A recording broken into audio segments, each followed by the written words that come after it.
Cool. Right.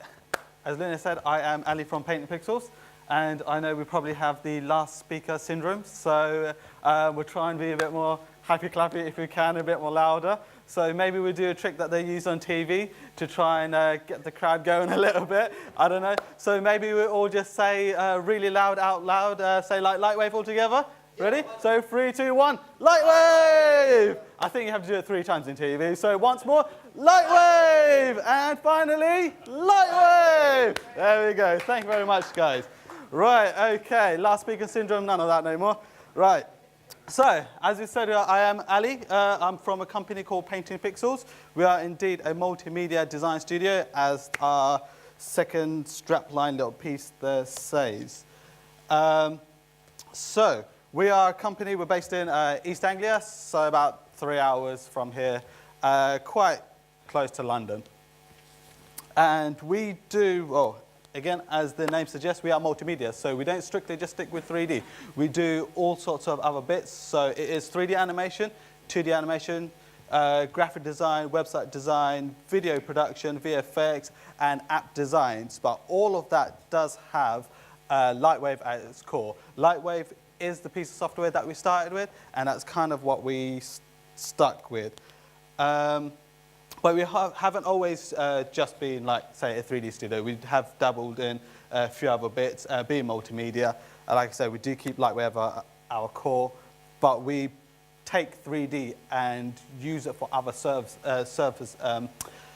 sectors, basically. So it's really good what you can do with 3D out there as a career and as a job. It isn't strictly to do with just productions. You don't have to just get into movies with 3D. You can do all sorts of different things, which I'll show you just now. In our studio, we've dabbled with all sorts of different things. We've used a bit of 3D Studio Max, a bit of XSI, a bit of Maya, Cinema 4D, even Blender, and a few other odds and sods here and there. But ultimately, we found, because of the kind of company we are, we ended up using Lightwave. And I'll tell you exactly why as we get through the presentation. But I'll show you some of the bits and pieces and the different types of services and service sectors that we can cater for using Lightwave. So a little bit of 3D stuff that we've got going on here.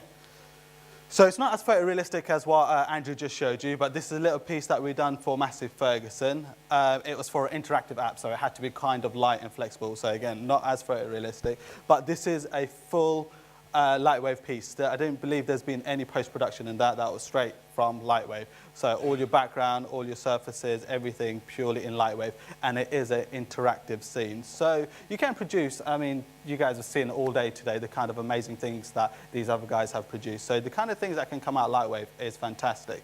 So anyone, we have loads of people who come along, and especially down in that area, there's not very many Lightwave users. They all use 3D Studio Max and Maya, and they're like, Lightwave this and that, you can't do this. And we show them, you know, the kind of things that can be produced, and it can go all the way from TV to cinema to everyday little small scale projects and big projects as well. So that's just a small example. Another vehicle that we've done. And again, like Andrew was just showing, these are pieces that we bring from, actually a lot of that stuff we actually built fresh in Lightwave, because the people who were supposed to give us the CAD models, well, they weren't very good and didn't really supply us with everything that we needed. Some of the bits, again, the same pipeline. We take it through Polytrans. Some of the bits we can just take through FBX. Some of the other bits we just take through OBJ files, bring it to Lightwave, clean it up, texture up, lighter, and do all sorts of bits and bobs like that. And again, another small piece. This was, again, for an interactive piece, so it had to be kind of Lightwave. It didn't need to be photorealistic. It looks a bit squished there, but kind of gives you the impression. And essentially, it was for an interactive app, so you just swipe your finger, and it changes colors. It's kind of like a configurator.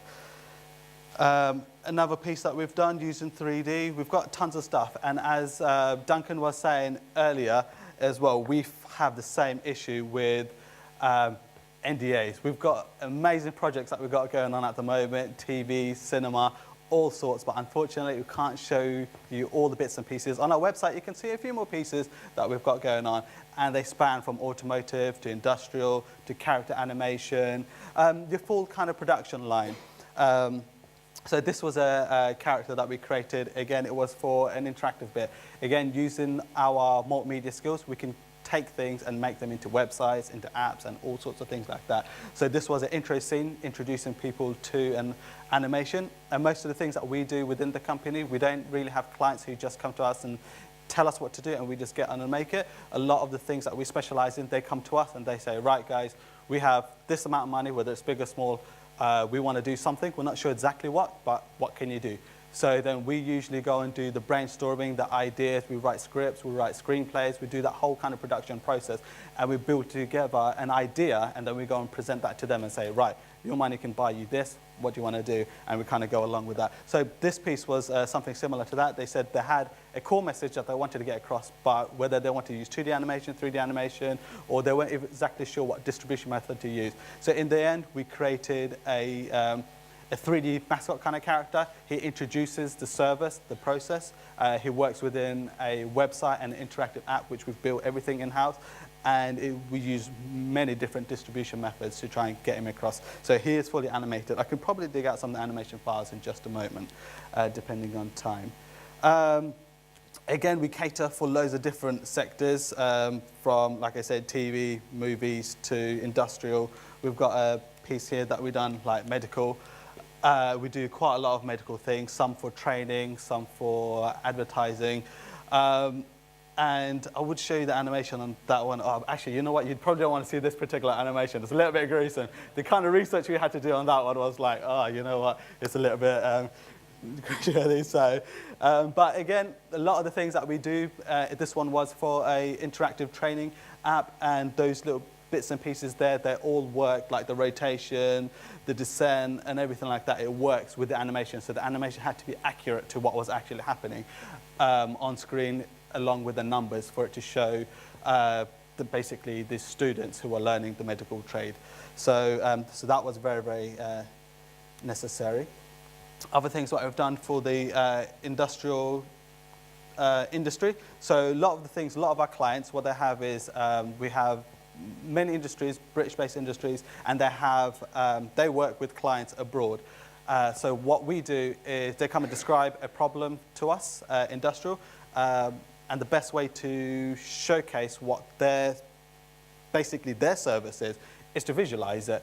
Not too many words, not too much audio, but just let the visuals kind of do the talking. So this is just a little piece, because not everyone, obviously, global, around the world, well, everyone doesn't really speak the same language. You've got loads of different things, loads of different language barriers and all sorts of things. So this was for, I think, one of our clients, Saudi clients, industrial piece, and how they just do a cleaning process. So I think I can try and play that.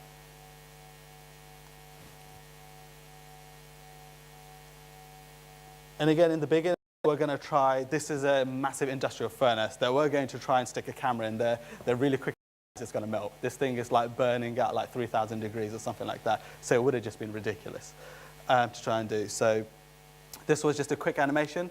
Again, we have to build things like this right from concept stage, from them just saying, we don't have any CAD plans. They kind of just give us a vague description. And we have to build these things in a matter of days, essentially, from the descriptions, particles, plus rendering and everything, and a little bit post-production as well. So we can't, unfortunately, always go photorealistics with everything that we want to do, but we just have to try and get the message across. So that goes on for a little bit, so I'll just go on to the next slide. So again, another piece that we use, and you'd be surprised in how much 2D animation there's actual 3D involvement. So we do a lot of 2D animation, illustrative, stylized types of productions. And if I kind of click along through that, there's loads of different styles, again, that you can use. And if you guys ever watch cartoons like Futurama, you'll probably be familiar with it, where things actually may seem 2D, but the camera flies around and it's actually all created in 3D. And we use those techniques quite a lot, where we have to have cameras flying through, or the angles have to change, or we sometimes just basically plate them all up. Have 2D scenes, and we stick them into Lightwave and let the camera fly through. And it gives us a bit more depth in particular places. And again, we can produce like different kind of styles, and so many things that we create, people would say, you've just done it in Illustrator, you've just done it in Photoshop. But you'll be surprised at how much we actually get done in Lightwave without even any form of post-production. So again, just simple things like our graphics and illustration. We would basically create rough models. I think Ian was showing earlier how they would comp out the scenes to get the composition, the camera angles, and things like that in 3D. And then we would just basically paint over the top. So we do that with a lot of the pieces that we've done. Like that piece down there, it was literally 5 seconds worth of just sticking in blocks just to get a kind of composition, and you just basically paint over it. So as a multimedia company, we can cater for all of those types of services. And there it goes, like one of those examples. So you basically do a paint over without spending too long doing your UV maps or anything like that, just so it can go through to the directors or the line managers and things like that. We kind of just can get our 3D bits, chuck some color onto it, send it over, let them pick the color tones and things like that, and then we can either use fiber effects or any other kind of fiber tools, and we can build that in. So this is like a really quick way to do it, because turnaround times is one of the key things. And that's going to be one of my key messages. You've probably seen the title at the top, speed and efficiency in Lightwave. So that's kind of one of our main bits in how we have to work as a company down where we are. There's not always those kind of big budgets. Other areas, again, using a bit of Lightwave, using a bit of post-production. This was a little piece that we've done for our Harrods. So a quick piece of Lightwave, you throw it in, match up the reflection, this and that. Not always everything's photorealistic. I think to do these two scenes, it went from a phone call about, I think that was about 10:30 a.m. by about 12 or lunchtime. These two scenes were created, thought about, rendered, and out to the client. That's how quick we have to turn around some things. So we can't always go photorealistic, but it's about getting that concept out to the clients for them to actually just see it in a visual way, rather than just some doodles all the time. So again, websites is a place you probably never think that you can use 3D, but depending on how creative your thought process is, you can definitely integrate it some way or another. And I was saying, us as a company, instead of people saying to us, right, can you do this? They usually come and say to us, right, we want to do something again. What shall we do? This is our budget. So again, using our skills in programming, again, we do apps and everything like that. So we can build assets and items in 3D and build the whole website and infrastructure and sell websites instead of your typical drop-down menus and things. We can build and we can create stories within websites to help sell product. So in this particular example, we've got this bag, and I've not got internet access here, otherwise I will show you it working live.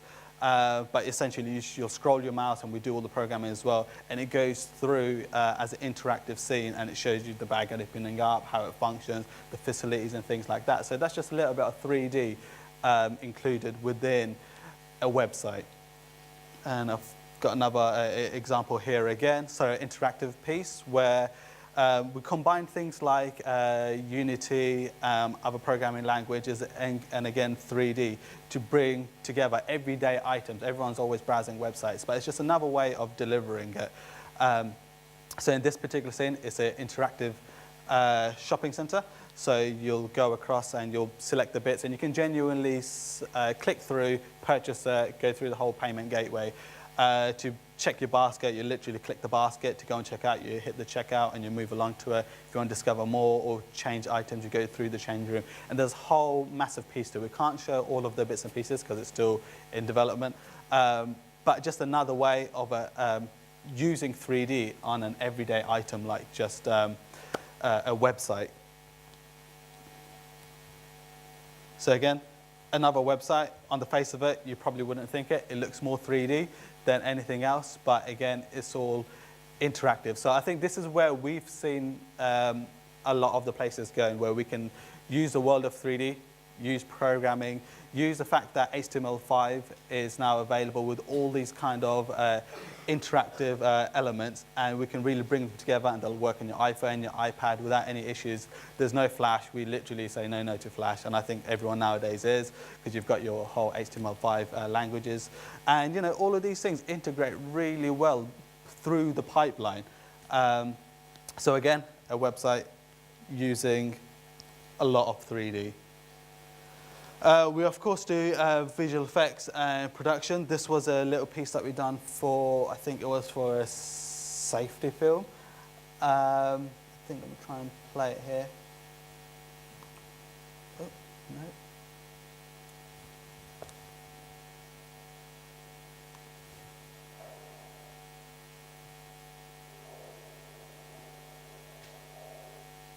Again, a little bit of photography which was supplied, and then we basically add in all the 3D pieces, just like I think Jonathan explained in the beginning, how we just lay our pieces up, kind of color it. We didn't get any kind of LUT files or anything. It's kind of crude. It's just a little piece that they had on their website. Again, things like that we have to turn around within like half a day. So really quick turnaround times from receiving the project, working out what it is that they need to do, and basically sending them the file by the end of the day. Another piece here.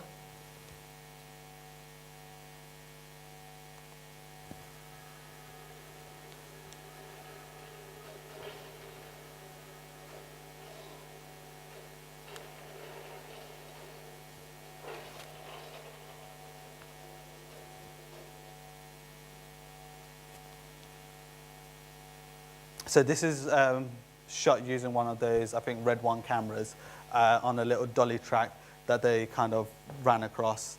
And we got supplied this stuff in like 4K, a little bit of post-production over the top. Again, this was just a quick test scene just to show some of the bits. Then they're going to send it to the DI guys. They're going to do a bit of color coding, fix it up a little bit. But we were just trying to show them how it would work. So a lot of this stuff was actually After Effects with a few bits of 3D for explosions and things like that. So again, a great place to use 3D, which is definitely a growing market, is using augmented reality. I think Simon, he mentioned it earlier as well. So it's a great place. So you create all of your 3D assets and stuff, and this is a great blend between gaming, because you have to make sure your poly counts are actually decent. So, because it's all in real time, rather than there's no pre-rendering. So you get your lighting, you get your surface maps, you burn all of your textures and things on to try and make it look realistic. And you know, you can use it all sorts of different ways. We present it on people on banners, GPS location ones, and brochures, posters, and all sorts of things. Again, using our skills in programming and 3D being multimedia, we can bring all of those kinds of things together. So again, another example of how you can cater for multiple types of surfaces just using, and still utilize Lightwave. So this is a bit about our apps that we've created. So we create a number of apps. So this is that tractor that we showed you earlier. So again, reason why it didn't need to be photorealistic, because it had to kind of work at a decent rate and pace. But again, we get the pieces, we clean it up, we build all the render files, and we integrate it all within the apps themselves. I think I've got one more shot of that. And I think in this particular application, you select all the bits and pieces, and it kind of configures it all together. I think when we were doing this particular one, we know how realistic we can go, and we tested some pieces. I think it's even on my PC on this one, but we can go hyper realistic. In fact, I think one of our salespeople contacted JCB. They're like, "Oh, we do it in house." Now we know exactly why. So there we go, Andrew.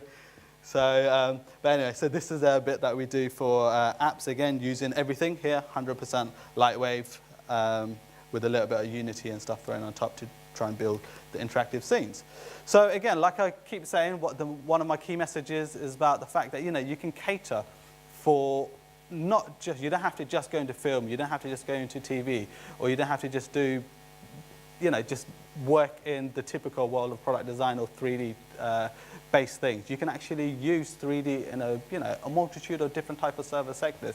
So you just have to think kind of outside the box and somehow, some way, people can use your services. It's sometimes they just don't know that they need 3D within it. You just have to kind of convince them. So if you're ever looking for a job in 3D and you're struggling and you go to someone and say, well, we're a web design company, why the hell do we need 3D? And you say, hey, look, you can actually utilize it in this way and that way, and they kind of just get open to the idea of utilizing 3D.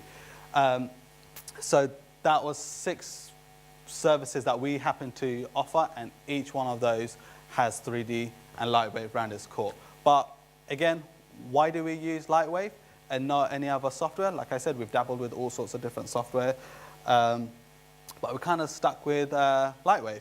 But mainly, it comes down to the point that we have, as I just mentioned, some of those turnaround times from getting the project brief in to like outputting them within like hours or a day or even a couple of days. So tight deadlines within the kind of, I don't know, the projects that we seem to get in are just ridiculous. It's last minute things, people just want them. However, they want quick turnaround times, but you know, they have your tight deadlines, but they have the crazy tight budgets as well. So again, this is where we found Lightwave to be our savior. We've meddled with Miah and Max, and to try and get that kind of production in, to try and get that kind of output in that amount of time, it just wasn't happening. It wasn't efficient, and we were just having to say no to projects. And then we kind of, many years ago now, actually, we started using Lightwave, and we found like the efficiencies, even though we have model art and layout in 2 separate things, but the fact that, you know, they do have the connection points, and the way they, you know, everything can just be done within Lightwave without too many plugins. We've had guys talk about these amazing other plugins, but just natively, you know, you can do pretty much everything within Lightwave itself, and that's what we found to definitely help us for these particular deadlines and budgets. So again, like I say, we have budgets, big and small, to cater for all of these types of services. And well, the great thing is, like I was just saying, again, it's that speed. So the fact that within just the Lightwave itself, without having to move to too many external things, we can output these things, projects. So the speed, the efficiency, the flexibility in Lightwave, and the way we can work. And like some of the other speakers today were showing you how in-depth some parts of Lightwave can become, whether it's a node editor, the other parts of texturing, how complex you can get within modeling. You can literally be a person who either does just rigging, you can specialize in just modeling, specialize in rendering. You can specialize in each of those areas, and that's great because Lightwave has that kind of depth within it. However, you can be a generalist, or you can just, as an individual, you can be a one-person pipeline, basically, and do the whole process. And that's one of the biggest benefits that we've found so far. We have tons and tons of projects on at the moment. Like I said, we have some major projects, which unfortunately I'm not allowed to talk about. And those projects are great. You have massive budgets, and you can divide them up. Certain team can do the modeling, certain people can do post-production, and then the rigging and the texturing. And you have that nice kind of production pipeline. And but for smaller projects, by the time you divide all those projects up, you know, you've eaten through your entire budget. So you need that one person who can just get on with the project. Right, here's the brief, and they take it from start to finish and deliver it back to us. And that's what Lightwave allows you to do. And that's one of the best parts about why we basically chose it over any other pieces of software. We've got tons of projects on at the moment, again, going from big projects to small projects. So the next thing is, you know, if you guys are, you know, skilled and you think you have what it takes to actually not just dabble in it, not just be a little bit of hobby, but you actually want to get involved in Lightwave for commercial use, for production, as a career. Like I say, we've got tons of projects on at the moment, so kind of happy to hear from you. So if you want to just email us at jobs@paintandpixels.co.uk, send us through CVs, showreels, anything that you want. And if you think you can either work individually or you want to specialize in individual areas, super. But if you think you can take projects on, again, we want to hear from everybody who wants to get involved in that. And so that is us, a kind of brief overview of the different things you can cater for using Lightwave and why we as a company chose to use Lightwave. So that is us. So does anybody have any questions? All good? Oh, someone over there.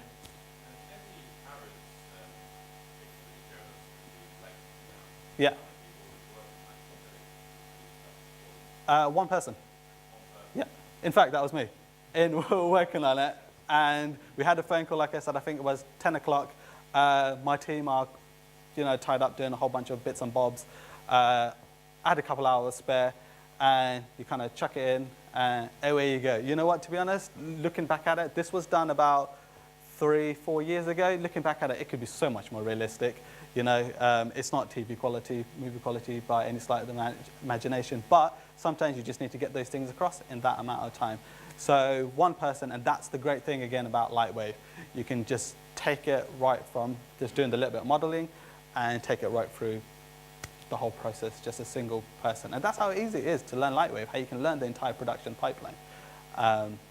So that's, again, one of the reasons why we chose to choose it as a company. So yeah, just a handful of hours, one person, and that's it. So any other questions? Yeah. I'd like to give you something that I honestly think show. Lightwave is the Swiss Army. Yes, agreed. So yeah, it's just got all the tools that you need. We never find ourselves having to move anywhere else beyond Lightwave. Of course, you have your Adobe software, which is critical in everything, whether you move it into Photoshop, a bit of After Effects, and of course, you'll need Premiere to stick it all together, a bit of Nuke here and there if you need to. But otherwise, yeah, Lightwave pretty much has everything inside it. And in a lot of our projects, we can make a final render in Lightwave. Some guys will say, oh, you gotta add some kind of pieces, post-production to it. Levels are too high, this is that. But sometimes when you're doing pre-visuals especially, Lightwave has enough substance to it to just send a Lightwave render without too much post-production. And then when you're going to final things, then obviously take post-production, slice it up, do this and that. And some people will say that's a big no-no, but it allows us to get pre-visuals through pretty sharpish. Any other questions? Cool. I think that is it for us. And I think, there we go. Thank you very much.